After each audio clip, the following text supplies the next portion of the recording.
Everything begins where they told us it began.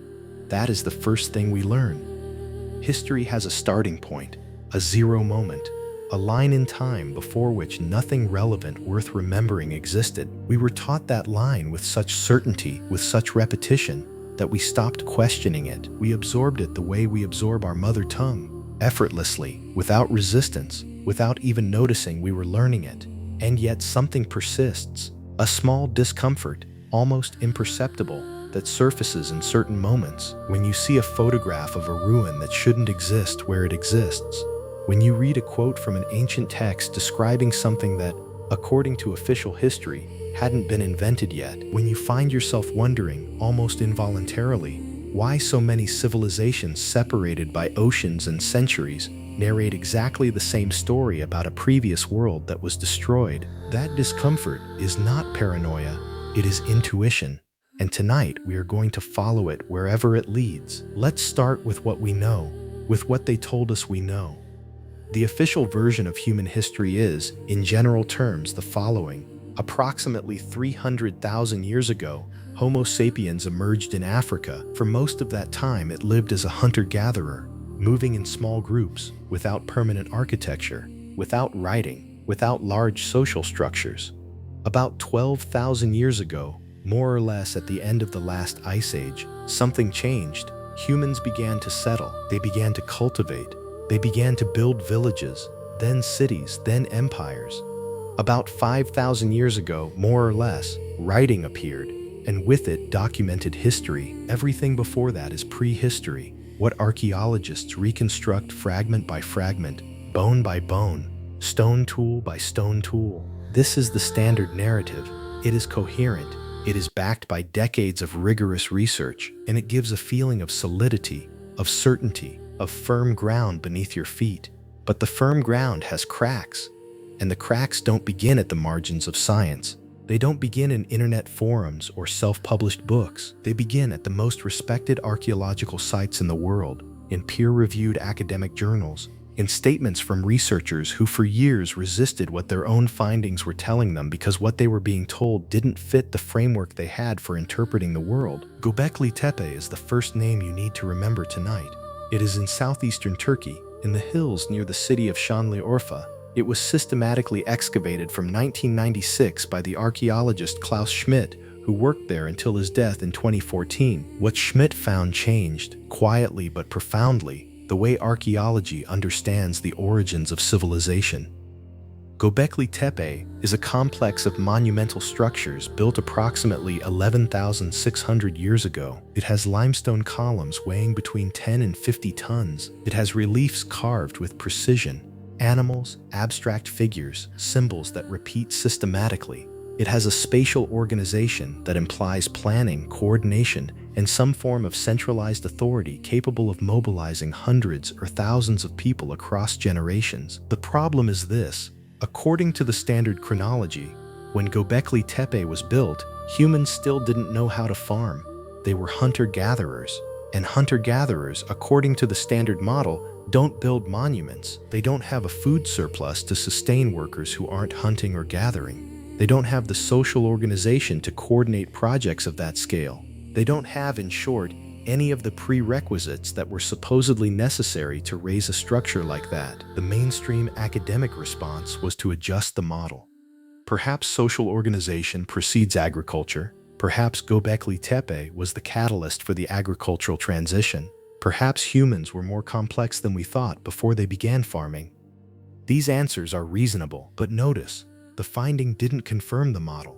It contradicted it, and the reaction was to modify the model to accommodate the finding, not to question whether the model had a more fundamental flaw. What would happen if Göbekli Tepe were not the exception, but the clue to something much larger, because it is not alone? At the bottom of the Mediterranean Sea, off the coasts of Malta, there are submerged structures with a form too regular to be accidental, rectilinear walls, pavements that appear intentional. Some researchers date them to more than 10,000 years ago, meaning they were built before sea levels rose at the end of the last ice age. In the Gulf of Kampat in India, Underwater explorations in 2001 found what appears to be a sunken city 40 meters deep. Wood samples extracted from the site were carbon-14 dated to approximately 9,500 years old. The response from the archaeological establishment was cautious skepticism, requests for more evidence, and then silence. Off the coast of Japan, near the island of Yonaguni, there is a formation known as the Yonaguni Monument. It was discovered by a diving instructor in 1987. It consists of a series of stone terraces with right angles, flat surfaces, and what appear to be carved staircases. The debate over whether it is natural or artificial continues to this day, though geologists arguing it is purely natural have increasing difficulty explaining certain details. In particular, a zone that looks like a carved arch and another that resembles a circular pool with defined edges. If it is artificial, it was built more than 10,000 years ago when that area was above sea level. These are only the best known examples. There are dozens more. There are structures on the Cuban continental shelf that were detected by sonar in 2001 by an ocean exploration company called Advanced Digital Communications. The sonar showed geometric structures 200 meters deep across an extension of several square kilometers. Researcher Pauline Zalitsky described what she saw as a sunken city. There was media coverage for a few days, and then the topic disappeared from the news, not because it had been proven to be nothing, but simply because no one funded the excavation necessary to determine it. This is the first thing you need to understand about how archaeology functions as an institution.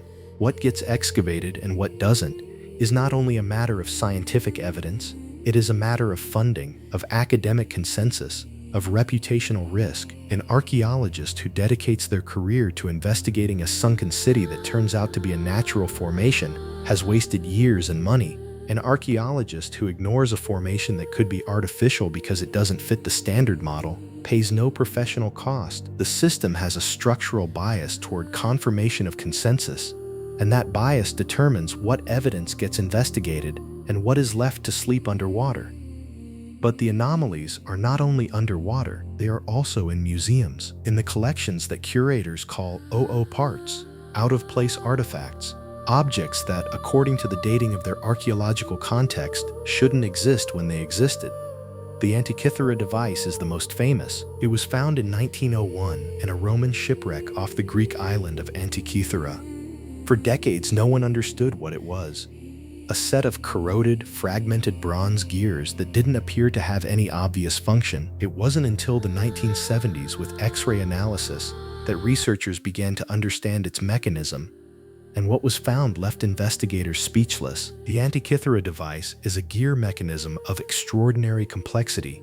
It has at least 37 gears working together to predict the movements of the sun, moon, planets, eclipses, and the cycles of the Olympic Games. It is, in functional terms, an analog computer. It was built approximately in the 2nd century before Christ. There is no other artifact of comparable complexity that reappears in human history until the 14th century of our era, more than 1,400 years later. The question no one asks aloud is this: how does that knowledge get lost?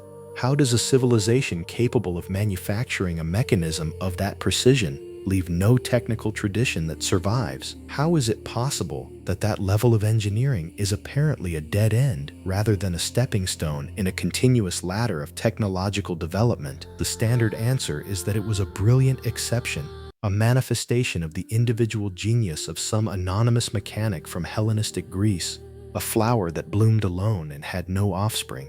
It may be, but it may also be that it is the visible tip of something much vaster that has been lost or that was lost. There are other examples. The Baghdad Battery, an artifact found in 1938 near Baghdad dating to approximately 250 BC that, according to some researchers, functions as a primitive galvanic cell when filled with acetic acid or grape juice. In other words, a 2,000-year-old battery. The official response is that it was probably a container for storing scrolls. But when you replicate its proportions and fill it with acidic liquid, it produces electricity. For what purpose? We don't know.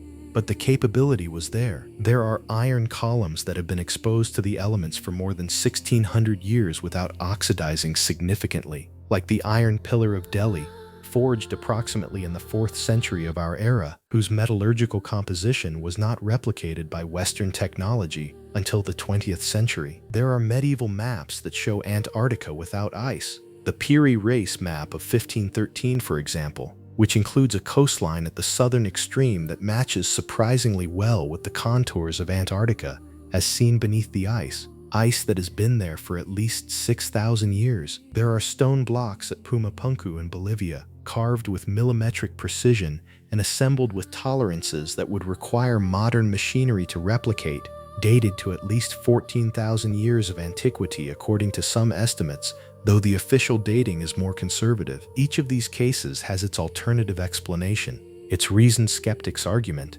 its way of being domesticated within the standard framework. And in many cases, those alternative explanations are plausible. I'm not telling you that every anomaly proves the same thing. I'm telling you that when the number of anomalies exceeds a certain threshold, when out-of-place objects accumulate in enough museums and archaeological sites, the pattern itself becomes evidence of something, not necessarily of what the most excitable conspiracy theorists say, but of something, and that something begins to take shape when you introduce the concept that is at the center of all this. Erasure, the idea that something can be eliminated from history, is not in itself controversial. We know libraries were burned. We know conquerors destroyed texts. We know the victors of wars rewrite narratives. We know that time destroys organic materials, wood, leather, cloth, with devastating efficiency. Every civilization that existed more than 10,000 years ago and built primarily with non-stone materials is, for all practical purposes, invisible to us. But the erasure we are talking about tonight goes beyond accidental destruction by time. There is evidence of deliberate, systematic erasures of knowledge and history, and the most dramatic example, the most documented, and at the same time the most ignored in standard historical teaching, occurred in the 3rd century before Christ. In China, the first unified emperor of China, Qin Shi Huang, was not content with militarily conquering rival kingdoms. He wanted to conquer time as well. In 2113 BC, he issued a decree ordering the destruction of all books that were not technical texts on agriculture, medicine, divination, or the history of the kingdom of Qin. All others, philosophy, poetry, history of previous kingdoms, were to be handed over to the authorities and burned. Scholars who refused would be executed. According to later historical records, 460 scholars were buried alive for resisting. What was lost in that bonfire is impossible to calculate. Qin Shi Huang was, literally, building a new history on the ashes of the previous one. This was not an isolated case in history. The destruction of the Library of Alexandria, actually a series of destructions across centuries, not a single catastrophic fire as the myth suggests, eliminated a volume of knowledge that we will never know how to quantify. But there is something about the Library of Alexandria that makes it particularly relevant to this conversation. Some of the texts it contained were copies of older texts that were themselves copies of even older texts. There were works that traced knowledge from civilizations that were already ancient to the Greeks. When that chain of transmission was interrupted, not only were the texts lost, the possibility of tracing where that knowledge came from was lost. There is a concept historians call civilizational collapse. It is the idea that great societies do not decline gradually, they collapse. And they collapse with a speed that surprises everyone, including those living inside them. The Western Roman Empire took centuries to decline, but collapsed functionally in a few decades. The classic Maya Empire crumbled in a period of approximately 1 century, after having sustained a population of several million and cities of extraordinary architectural sophistication. The Indus civilization, Harappa, Mohenjo-Daro, disappeared approximately 3,800 years ago without leaving a clear narrative of why. They had sewage systems, they had urban planning, they had standardized weights and measure systems that imply long-distance trade, and then they were gone. The texts that could have explained their decline, if they had them, have not been found or have not been deciphered. Every collapse leaves a gap, and the gaps accumulate. If the pattern of human history is not one of linear progress but of advance and collapse, then what we have now is not the peak of human development. It is one of its incarnations, and not necessarily the first. This is where the conversation becomes uncomfortable for the academic consensus, because what we have just described, the possibility of a cycle of advance and collapse in human prehistory, is not only speculation from alternative researchers, it is a hypothesis that is being debated with increasing seriousness at the edges of respectable academia. Geologist Robert Schuck of Boston University has argued for decades that the Sphinx of Giza is significantly older than the conventional chronology states. His argument is not mystical, it is geological. The erosion on the body of the Sphinx, not on the head, not on the enclosure, but on the stone body, is consistent with water erosion caused by torrential rains. The problem is that the climate of Egypt has not had that level of precipitation for approximately 7,000 to 9,000 years, long before the conventional construction date of the Sphinx, which is placed around 2500 BC. Schuck's argument was met with hostility by Egyptian archaeologists, whose strongest criticism is that there is no evidence of a sufficiently advanced civilization in Egypt 9,000 years ago to have built something of that magnitude. Schuck responds that that absence of evidence could be precisely what we are discussing, that civilization existed and that its trace was erased or simply has not been found because no one knows exactly where to look. The hypothesis of the Younger Dryas impact, that the period of abrupt cooling that occurred at the end of the last ice age was caused by the impact or atmospheric explosion of comet fragments,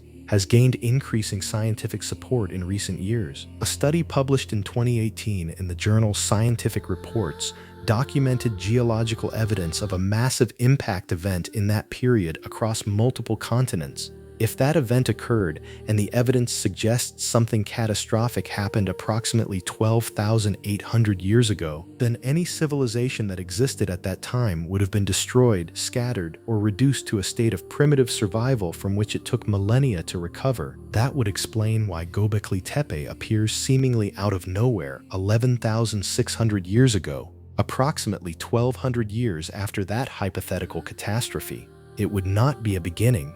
It would be a restart, the work of survivors of something earlier who were desperately trying to rebuild, from memory, some of what had been lost. Now comes the part of the story that generates the most resistance in the academic world, because it crosses the threshold of what science can directly verify into what anthropology records as ethnographic fact. The myths. Almost every human culture, on every continent, has in its oldest oral or written tradition a version of the same story. A previous world, more advanced or more perfect, that was destroyed by a great flood, a fire from the sky, or some combination of catastrophes, and a small group of survivors who carried with them the knowledge of the previous world to rebuild civilization from scratch.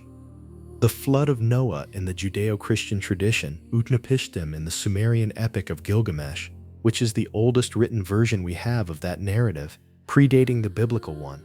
Manu in the Hindu tradition, the first man warned by a divine fish of an imminent flood, who built a boat and saved the seeds of all plants and animals. Deucalion in Greek mythology, the Aztec legend of the 5 suns, previous worlds destroyed successively by jaguar, wind, rain of fire, and flood. The Norse tradition of Ragnarok, the memories of the Hopi people about previous worlds that were destroyed by flood and whose survivors emerged into a new world. The accounts of the ancient Egyptians about Zep Tepi, the first time, a golden age of gods or enlightened beings that preceded conventional human history. The standard academic explanation for these similarities is that they are independent and parallel responses to the universal human experience of facing natural disasters. Humans everywhere experience floods. Humans everywhere fear extinction. Humans everywhere create narratives of survival and renewal. The parallelism between the myths does not require, according to this explanation, any common origin or any shared real event. This explanation is intellectually respectable, but it has a problem. The details are too specific to be purely archetypal. In the Epic of Gilgamesh, the flood hero receives divine instructions that include exact measurements for the boat, a specific list of what to take on board, and a narration of the flood that describes 7 consecutive days of rain, violent winds, and the gradual recession of the water. The text was written approximately 4,000 years ago, but it is based on much older oral traditions. The biblical account of Noah's Ark, written 1,000 years after the Sumerian text, shares not only the narrative structure but specific details that are statistically improbable if both arose completely independently. What is remarkable is not just that these narratives exist, it is that they exist in cultures that, according to conventional history, had no contact with each other during the period when these traditions were forming. The Maya and the Sumerians did not know each other. The Hindus and the Egyptians of Zep-Tepi did not share a written tradition. The Hopi and the Norse did not exchange stories, and yet all of them narrate a recognizable version of the same story. The most parsimonious interpretation of that fact, the one that requires the fewest additional assumptions, is that they are remembering something real, not necessarily with literal precision.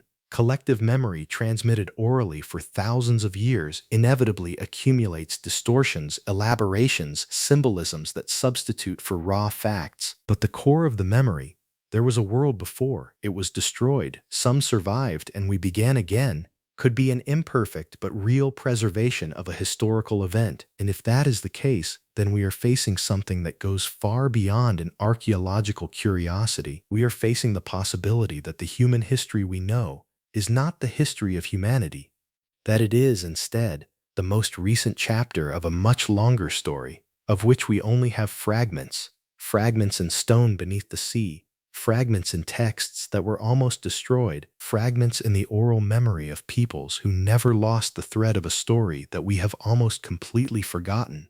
But the fragments, if we gather them carefully, begin to show a shape. Consider this.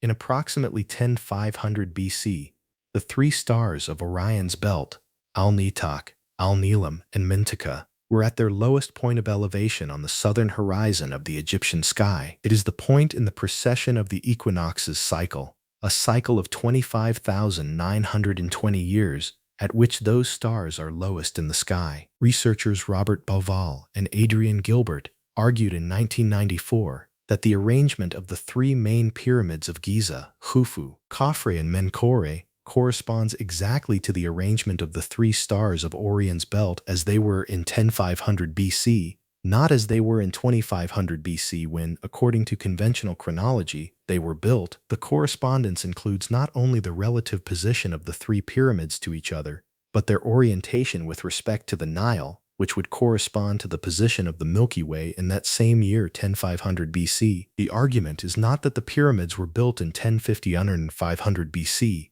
though there are those who maintain it. The argument is that they were designed to commemorate, to signal, to preserve the memory of that specific moment in the sky, as if the builders wanted to leave in stone a temporal reference that any future civilization sufficiently sophisticated to read the sky could decipher. As if they were telling the future, look here, at this moment, for the origin of what we are. Why would they do that? Why build an astronomical message with a date that corresponds to 8,000 years before the construction of the monument? There is only one answer that makes sense. Because that date meant something. Because something happened then. Because they wanted someone, at some future moment, to know that something happened then. And what happened approximately at that time, 12,500 years ago, or 12,800, the numbers are not exact because we are talking about events for which we have geological evidence but no written records, is that the world that existed before us ended. The texts of the ancient Egyptian tradition make repeated reference to Zep-Tepi the first time as an era in which the Netjeru, usually translated as gods, but whose literal meaning is something closer to those who come from the sky or the guardians, directly governed the earth and taught humans everything they needed to know to build civilization. Then that era ended. The Netjeru left, or withdrew, or were destroyed, and humans were left alone with the knowledge they had been given, trying to preserve it and apply it. The texts of the Temple of Edfu, which are among the oldest Egyptian religious texts we know, describe a primordial island that existed before the flood, inhabited by divine beings who had knowledge of how to build and organize the world.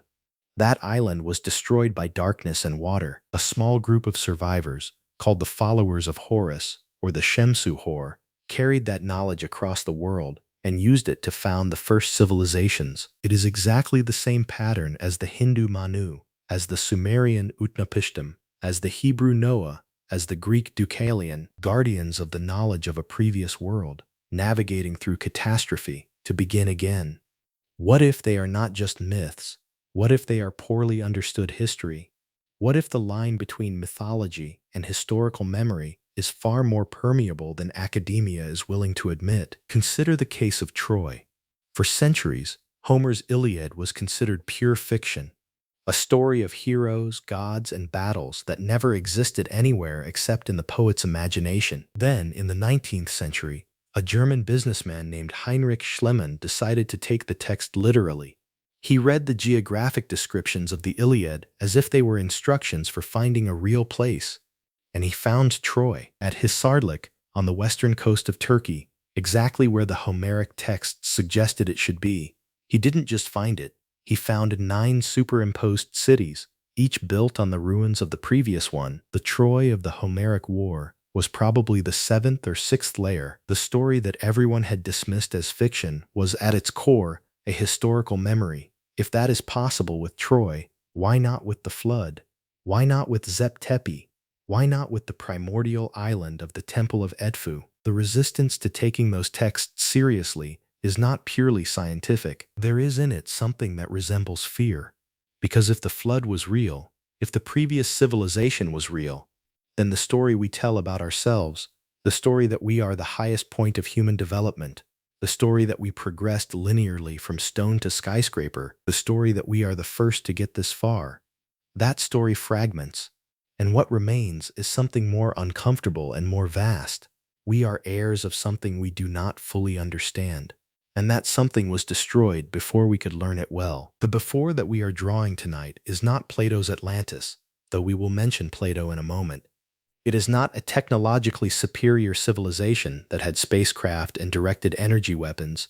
It is something more sober and more unsettling, a civilization that in some aspects, astronomy, mathematics, architecture, understanding of long-term cosmic cycles, had reached a level of sophistication comparable or superior to what we have today, but that was destroyed before that knowledge could consolidate into a continuous scientific tradition, a civilization that left fragments of its existence in stone, in myth, in archaeological anomalies, and in the persistent intuition that the origin of the history we know is not the origin of history. Plato, in the dialogues Timaeus and Critias written approximately in 360 BC, recounts the story of Atlantis, attributing it to Solon, the Athenian legislator, who in turn would have heard it from Egyptian priests during his visit to Egypt approximately in 590 BC. The priests, according to Plato's account, told Solon that the Greeks were like children compared to the Egyptians because they had no memory of a previous period, a period in which Athens and Atlantis had been the great powers of a world that was destroyed 9,000 years ago by catastrophe. The priests, however, did remember it, because the Egyptians had a continuous tradition of preserving knowledge of the past. Plato's account has been dismissed for centuries as philosophical fiction, a parable invented to illustrate his political ideas about the arrogance and fall of powerful states. It may be.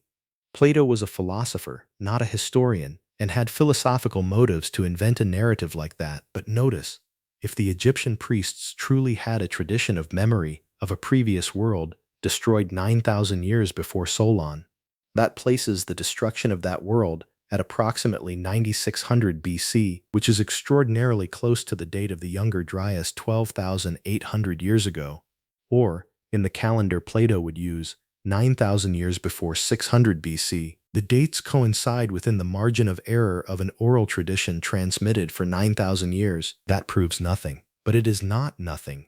What we are building tonight is not a closed theory. It is a map of possibilities that the academic consensus is not yet ready to draw officially because its implications are too large.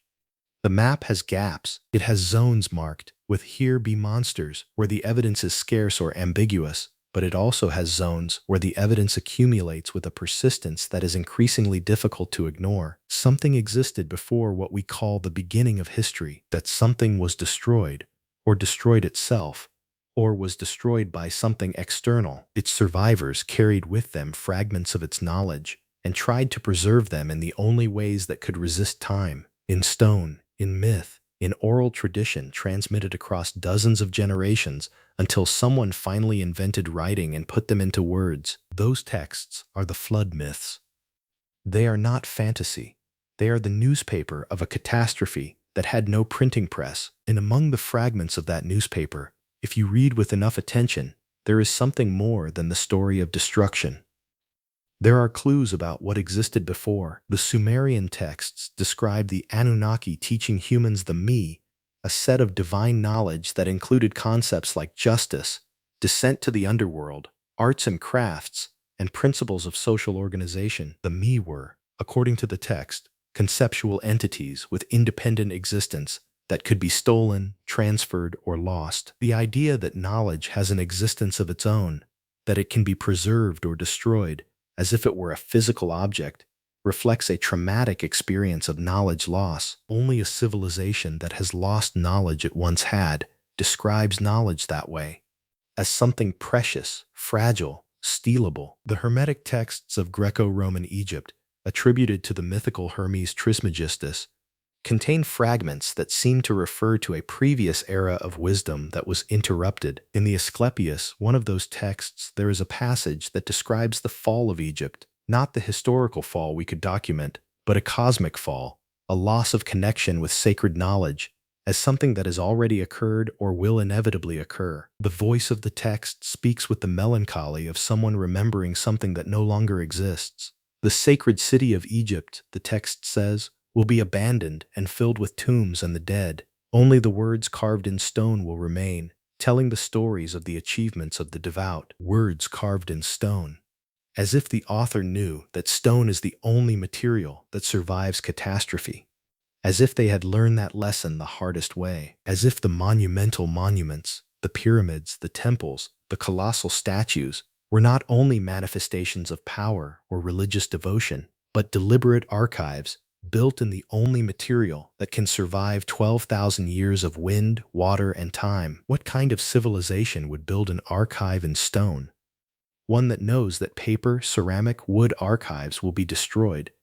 One that has seen the destruction of previous civilizations. One that knows somehow that another catastrophe is coming and wants to leave something that survives it. The dimensions of the Giza pyramids encode, according to several researchers, mathematical and cosmological constants of extraordinary precision. The ratio between the height and the base perimeter of the Great Pyramid equals 2 pi with a precision of 4 decimal places. The Great Pyramid incorporates the number phi, the golden ratio, in its fundamental dimensions. The speed of light in kilometers per second, with all its digits, appears encoded in the geographic position of the Great Pyramid, expressed in arc minutes. Now, some of these analyses are questionable.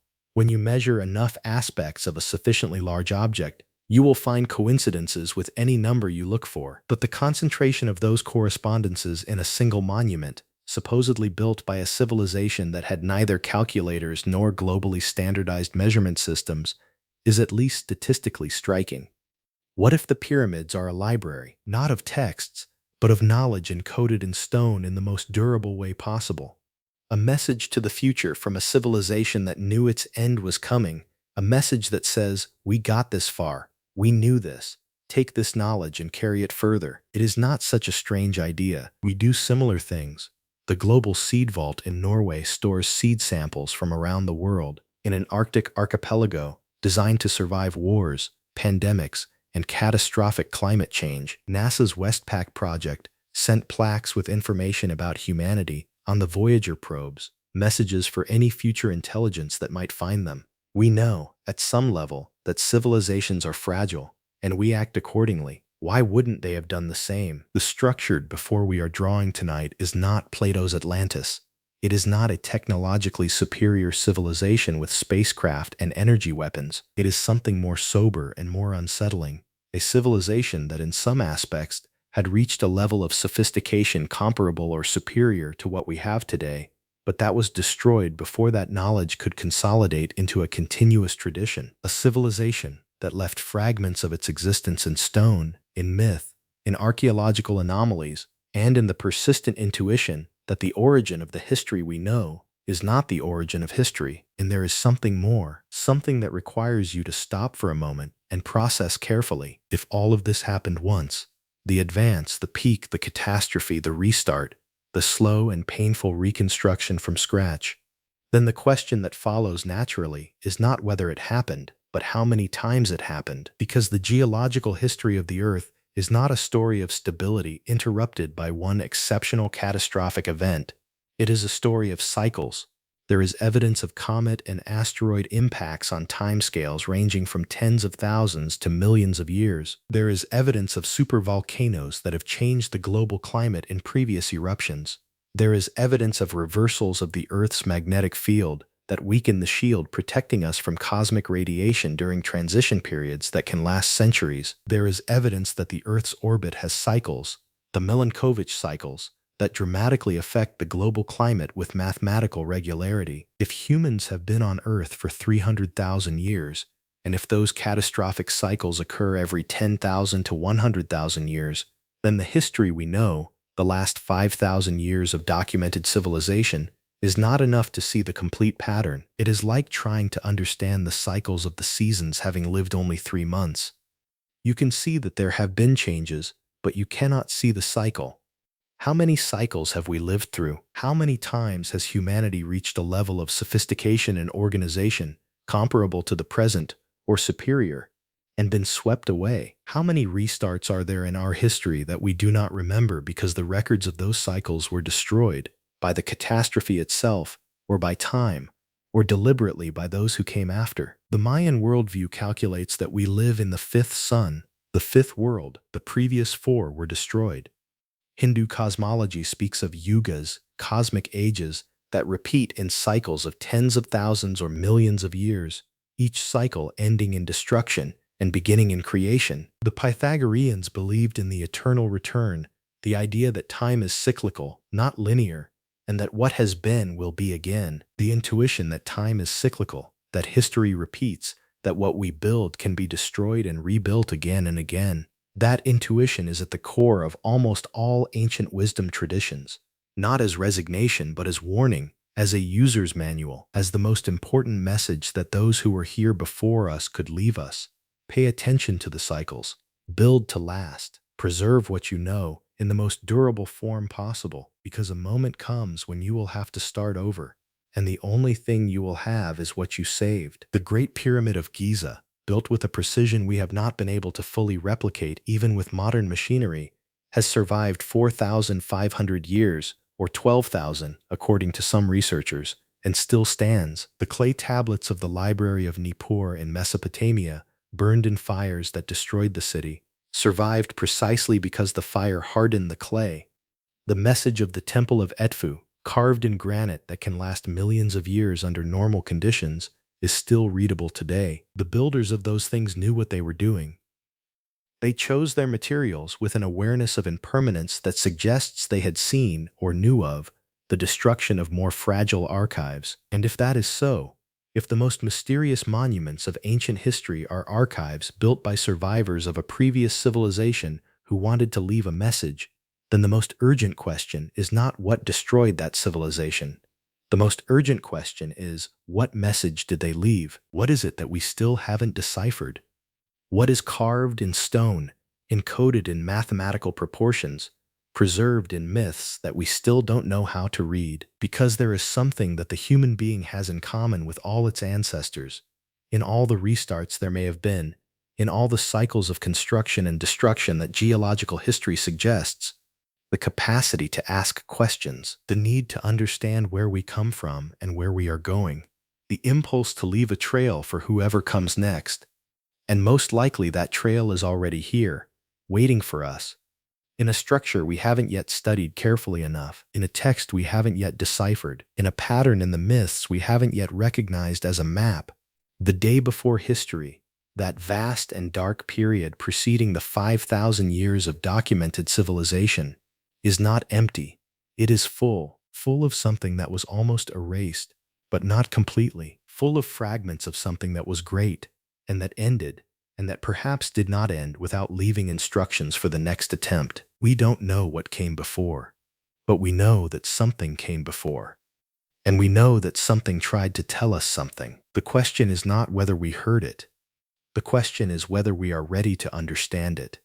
Because if the cycles exist, if what happened before can happen again, then what they left us is not just history, it is a warning, a survival guide for the next restart, carved in stone, encoded in myth, preserved through the only channel durable enough to survive 12,000 years, human memory. And if that warning was buried, deliberately or accidentally, then someone, at some point in the last 5,000 years, decided it was better that we not remember it. And that decision, that will to erase, to start history where it is convenient to start it, to define the zero point of civilization in a place that makes those in power feel like the first, the most advanced, the pinnacle of human development, that will to erase is itself part of the history we need to read, because if it has already happened more than once, and the evidence suggests it has, and that it may have happened multiple times, then the question that truly matters is not when history began. The question that truly matters is, when does this one end, and what will we do this time to make sure what we know survives?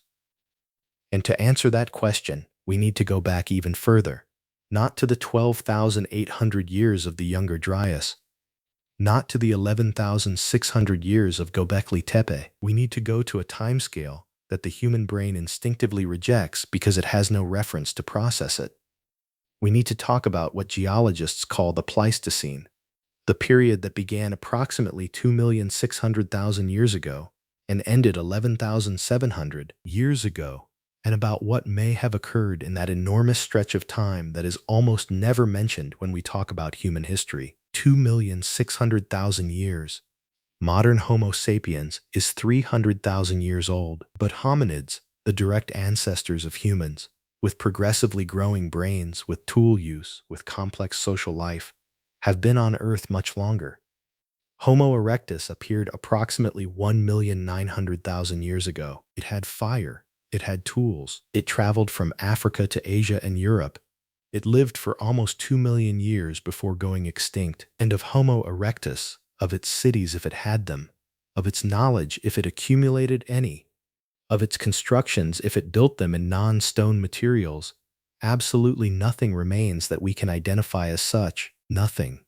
2 million years of potential history, erased by time with total efficiency. What that means is that absence of evidence is not evidence of absence. Not on geological timescales. Wood decomposes in centuries. Metal oxidizes in millennia. Cities built from organic materials disappear within tens of thousands of years. If Homo erectus built villages, those villages have been dust for 1,000,000 years. If it developed some form of cumulative knowledge, that knowledge left with the last individuals of its species. There is no mechanism by which what existed 1,000,000 years ago could have survived in recognizable form. But that also means something more disturbing. We can assert with high confidence that something existed 1,000,000 years ago, but we cannot assert with equal confidence that something did not exist that we haven't found. The archaeological record is a small and biased sample of everything that actually happened. It is biased toward hard materials, stone, ceramic, durable metals. It is biased toward zones that have remained accessible to archaeologists. Dry terrain, not flooded, not rebuilt over. It is biased toward more recent periods because deeper deposits are the hardest to reach and date with precision.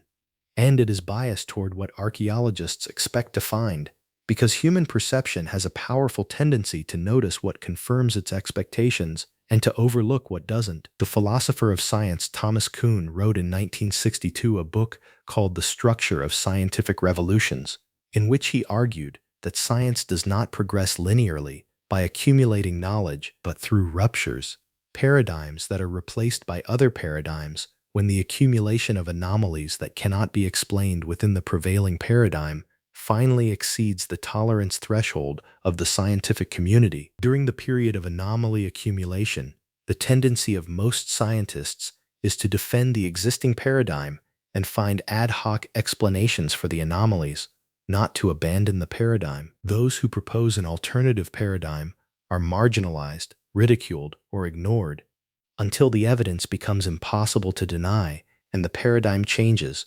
almost always after the generation that defended it has died or retired. What we are describing tonight is an accumulation of anomalies in the paradigm of the origins of civilization. Geological, archaeological, mythological, mathematical anomalies.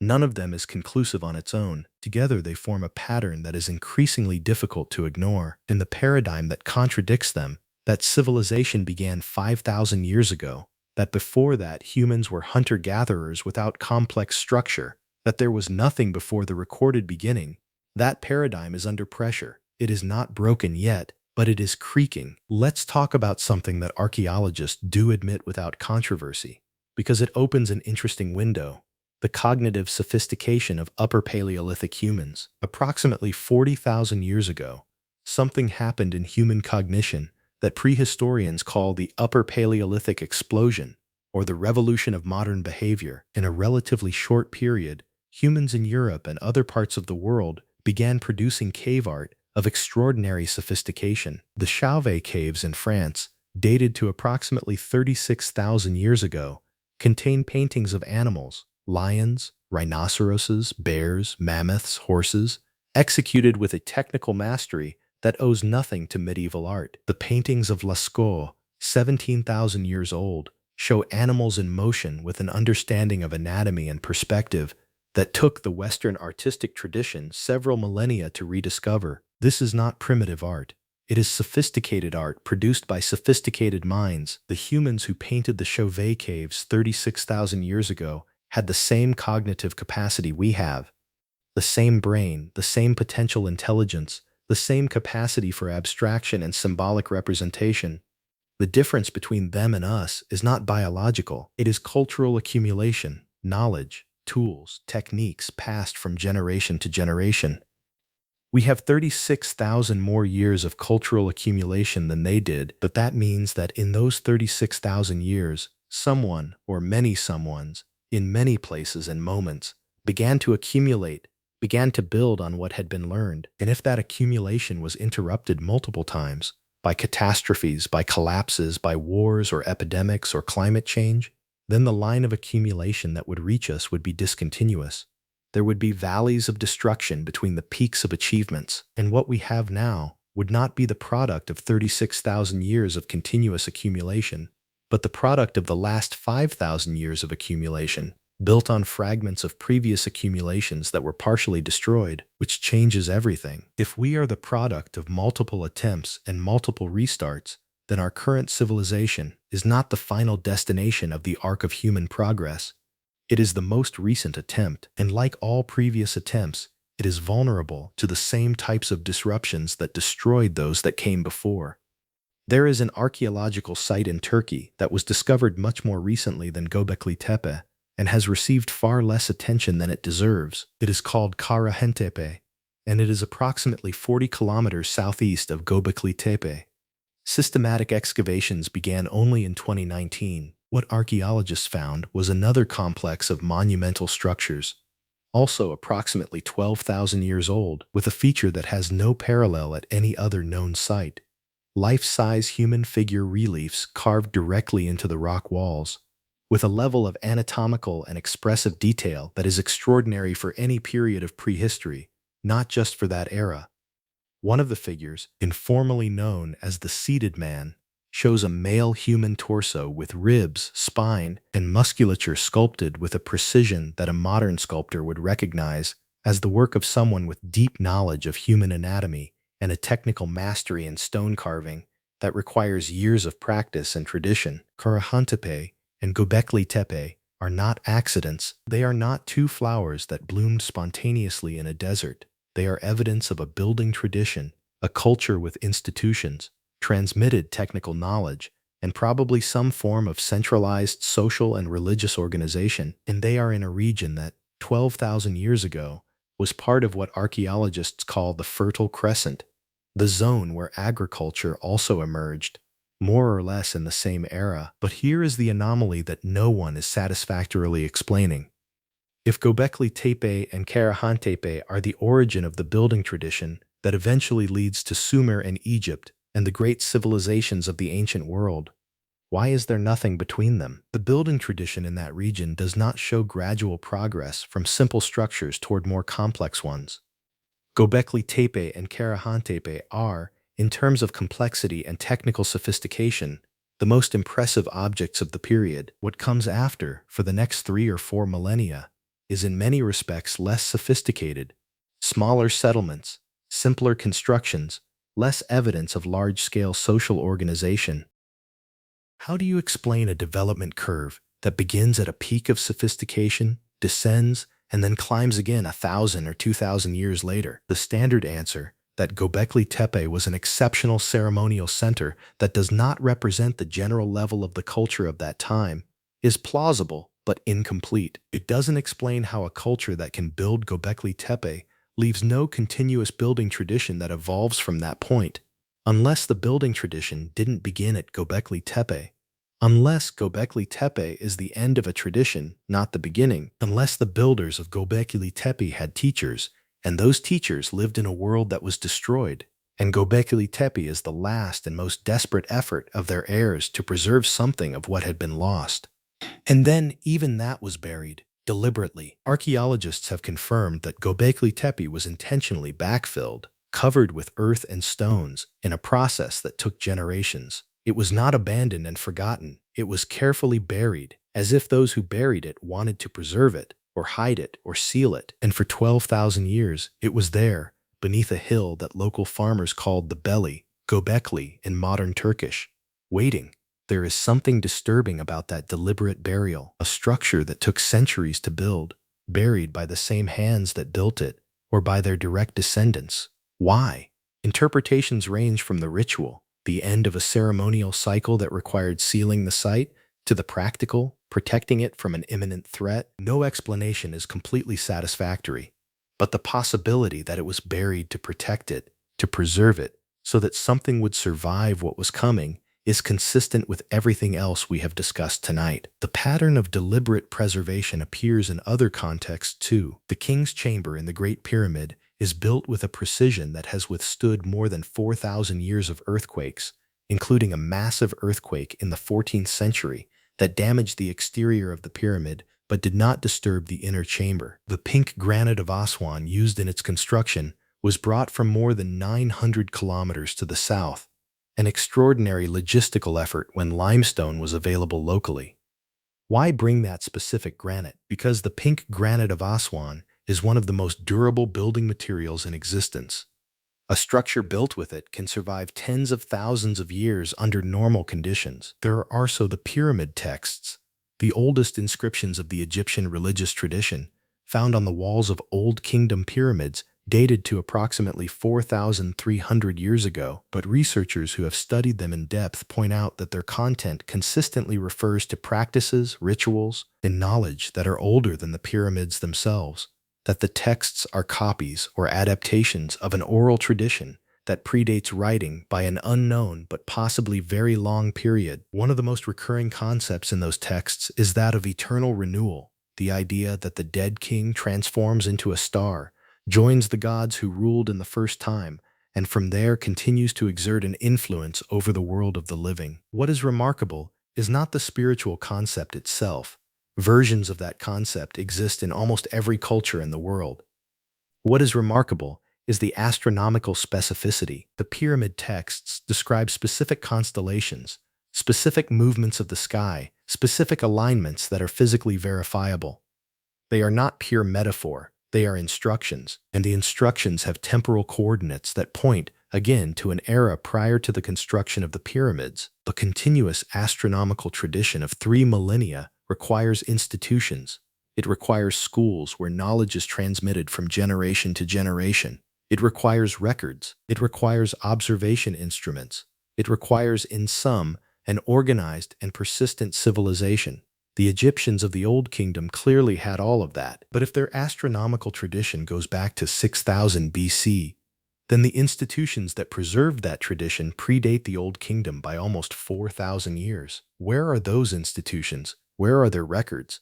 Where are their observation instruments? Answer: we haven't found them yet, or they were destroyed, or we are looking at them without recognizing what they are. This last possibility deserves more serious discussion than it normally receives. Part of the problem with searching for previous civilizations is that we assume they would look like the civilizations we know, that they would have cities with streets and buildings, that they would leave pottery and metal tools, that they would build structures we would recognize as structures. But what if a very ancient civilization, not in the sense of primitive, but in the sense of philosophically different from ours, had deliberately chosen not to build permanently?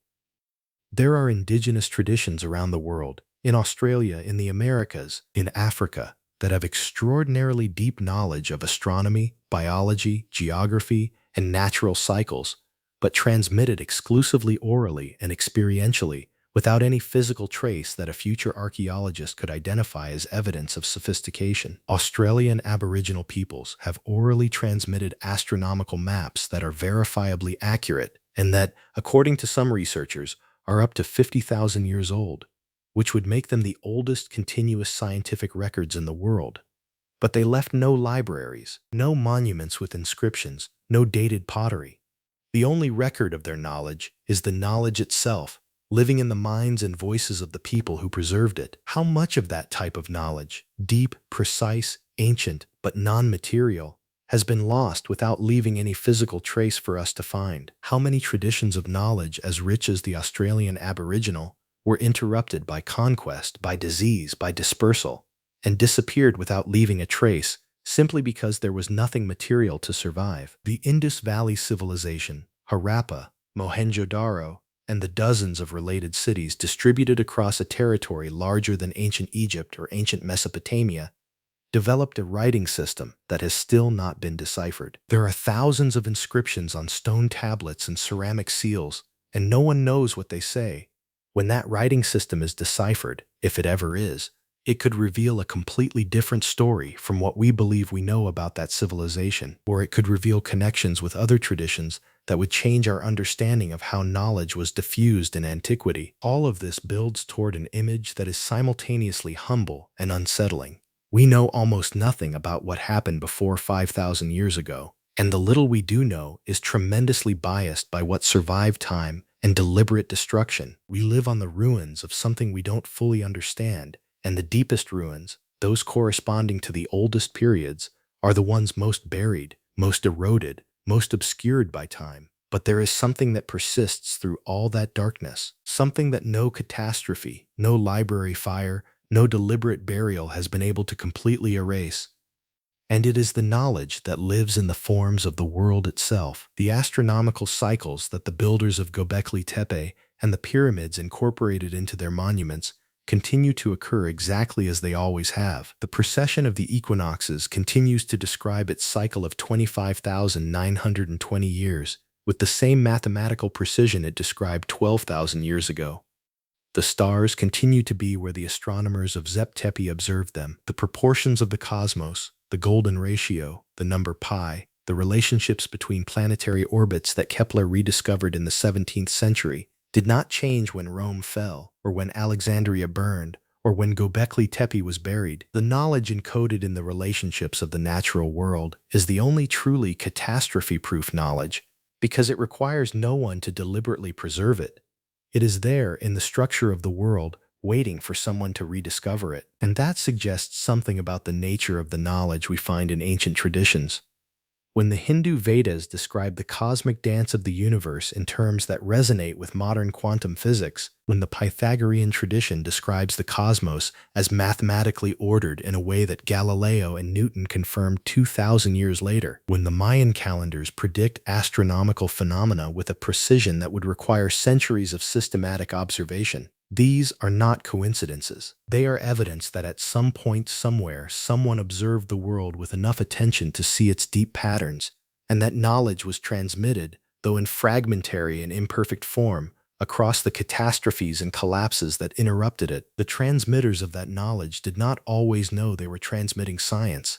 Many of them transmitted it as religion, as myth, as ritual. And in that process of transmission, the original knowledge was wrapped in layers of symbolism and narrative that obscure it to the modern eye, expecting to see data in the form of data and not data in the form of a story about gods. But the knowledge is there, inside the layers, and the researchers who have the patience and open-mindedness to peel them away without discarding the entire text because it doesn't have the format they expect are finding extraordinary things. There is a concept that historians call civilizational collapse. It is the idea that great societies do not decline gradually, they collapse.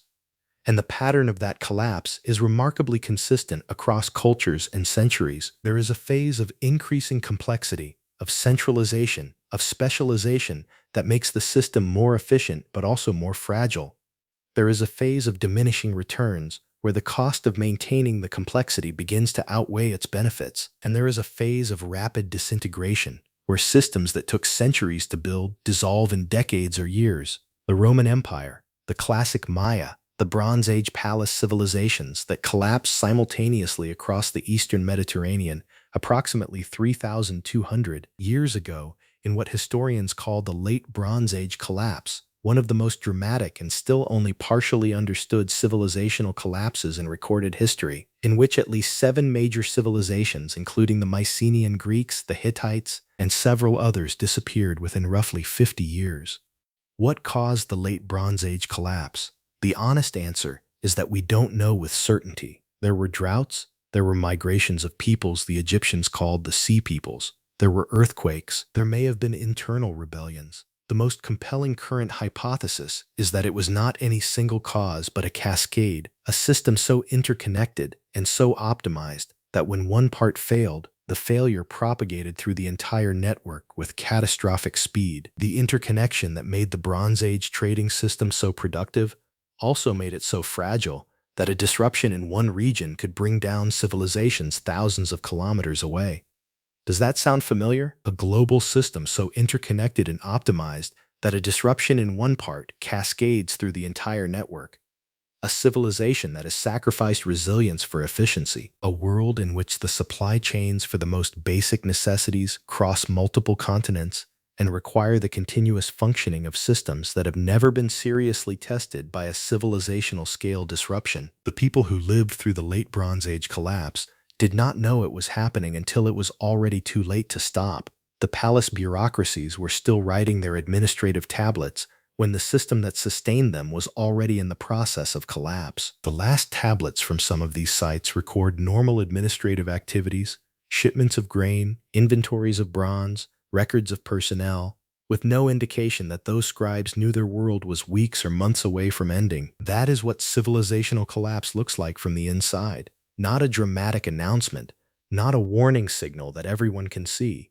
Just a normal day, and another normal day, and another, and then suddenly the systems that made normal days possible stop working. And what comes after is a very long period of trying to remember how things used to work and failing, partially because the knowledge of how to maintain the complexity was distributed across specialists who no longer exist. The knowledge of how to make bronze, for example, requires copper and tin from sources that may be hundreds of kilometers apart, transportation networks to bring them together, specialists who know the proportions and the temperatures, and a market system to distribute the finished product. Remove any one of those elements, and the knowledge of how to make bronze becomes useless. Remove all of them at once, as happened during the Late Bronze Age collapse.